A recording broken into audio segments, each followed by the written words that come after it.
I planned this banquet for months. No, for years. It wasn't just any feast. It was a celebration of my son, the joy of my life. Every detail was perfect. The finest meats, the ripest fruits, the rarest wines. I had the palace decorated with silks that shimmered like sunlight. This was not a meal, it was a masterpiece, a moment to unite my kingdom in joy and honor. The invitations were sent to the finest in the land, friends, nobles, men and women of standing. I thought they'd be thrilled, eager to join me in celebrating. But when the day came, the servants returned with empty hands and downcast faces. They refused to come, they told me. At first I laughed, thinking it was some mistake. Refuse me? Impossible. So I sent more servants with a clearer message. Tell them the feast is ready. Everything is prepared. Come. But the answers came back like daggers.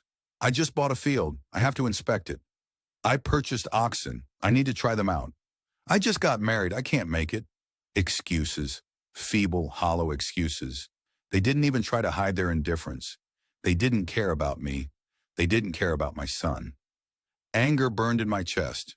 I had offered them the best I could give, honor, celebration, a seat at my table, and they tossed it aside like scraps.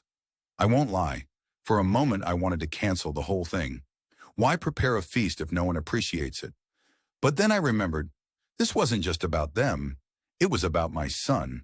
My love for him was too great to let their rejection ruin the day. So I told my servants, go out quickly, into the streets, the alleys, the highways and hedges. Bring in the poor, the crippled, the blind, the lame. Invite anyone who will come. My banquet will be full. And they came. People I never expected. Laborers, beggars, outcasts. They filled the hall with laughter and life. They didn't care about the wealth or the status of the guests. They cared about the feast, about being welcomed, about belonging. Today I wonder how often this happens. God spreads his table, offering grace, love, and eternal joy, and yet people make excuses. I'm too busy. I'll think about it later. I don't need that. They chase fields and oxen and fleeting pleasures, blind to the greatest invitation of all. But the feast is still prepared. The invitation is still open.